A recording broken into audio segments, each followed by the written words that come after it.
Worried Arthur, written by Joan Stimson, illustrated by Jane Lewis.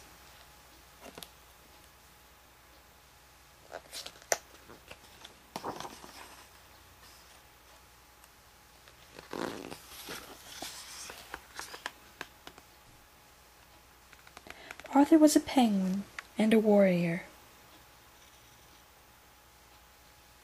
Arthur worried about whether he would grow as tall as his father.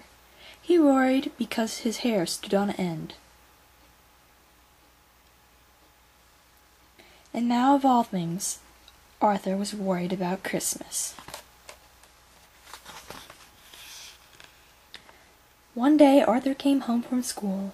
He looked even more worried than usual. "What have you been doing today?" asked Dad. "Map of the world," mumbled Arthur. He didn't sound too happy about it. "And where do we live?" asked Dad. He did hope Arthur was concentrating. "It's called Antarctica," said Arthur, "and it's near the South Pole." "Well done," beamed Dad.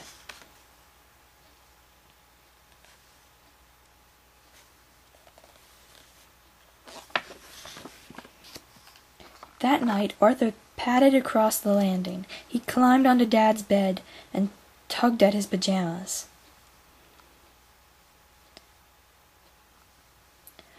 "I'm worried, Dad," he whispered. Dad stopped snoring and woke with a start. "What is it, Arthur?" "It's the map of the world, Dad. We live at the South Pole, and Santa Claus lives at the North Pole. What if he gets tired before he arrives here? What if he runs out of toys?" "Well, you can stop worrying about that," said Dad firmly. "Santa Claus got down here all right when I was a lad, and he still had plenty of toys left." Arthur looked less worried. He trotted back to bed and fell asleep.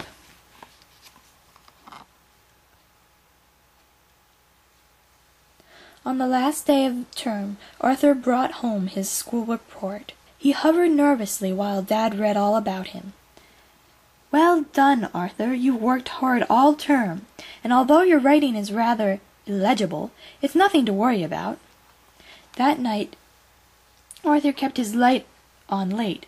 It took him a long time to find illegible in his dictionary, and when he did, it was all very worrying. In the middle of the night, Arthur padded across the landing. He shuffled round the end of Dad's bed and biffed him on the beak. "I'm worried, Dad," he whispered. Dad stopped snoring and woke up with a start. "What is it, Arthur?" "It's my writing, Dad. What if Santa Claus can't read it? What if he doesn't bring the things on my list?" "Well, you can stop worrying about that," said Dad firmly. "For your information, Santa Claus is the world's leading expert on handwriting. Good heavens, he'd soon be out of a job if he couldn't read double Dutch." Arthur looked less worried and went back to sleep. 2 days before Christmas, it began to snow heavily. Dad got out Arthur's toboggan. Some of Arthur's friends came out to play, and they made a snowman together.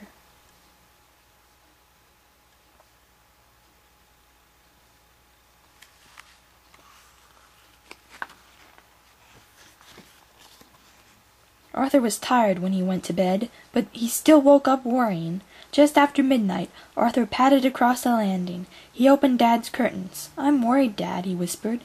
Dad stopped snoring and woke up with a start. "Whatever is it this time, Arthur?" Arthur pulled Dad over to the window. "It's the weather, Dad. It started to snow again. What if there's great big drifts on Christmas Eve? What if Santa can't get through?" "Well, you can stop worrying about that," said Dad firmly. "You don't think Santa Claus will be put off by a bit of snow, do you? Whatever do you think he's got those hulking great white reindeer for?" Arthur looked less worried and went back to sleep.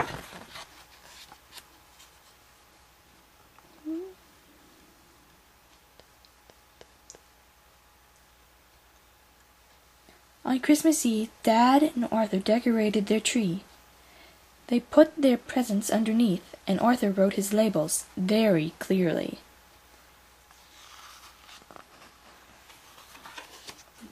After supper, Dad sat on the end of Arthur's bed and read him a story.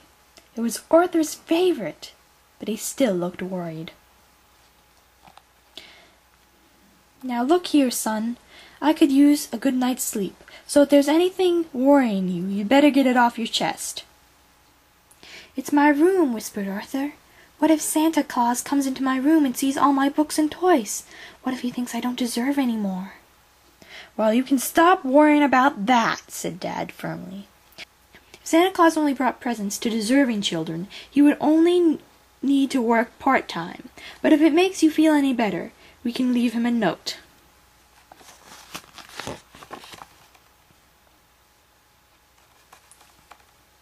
So Arthur and Dad left a message at the top of the stairs. It suggested very tactfully that Santa might like to leave Arthur's gifts on the landing.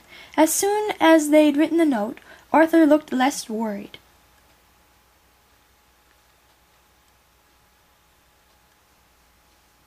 "There's just one thing," said Dad. "Yes, Dad? If anything else worries you in the night, Arthur, keep it to yourself until tomorrow."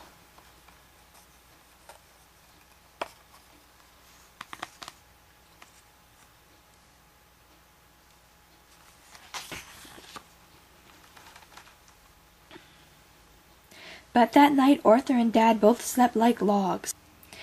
Next morning Arthur sat up in bed. Ouch! He banged his head on the top shelf above his bed. "Yippee!" cried Arthur. "I must be growing." He jumped out of bed and looked in the mirror. Arthur smoothed down his hair, and it stayed there.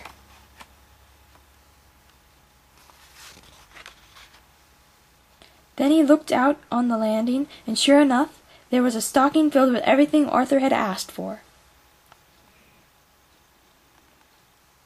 Arthur waited patiently for Dad to wake up. At last he came onto the landing. "Merry Christmas, Arthur, and how are you feeling this morning?" "I feel funny, Dad," said Arthur. Then he smiled. "It must be because—" "I'm not worrying."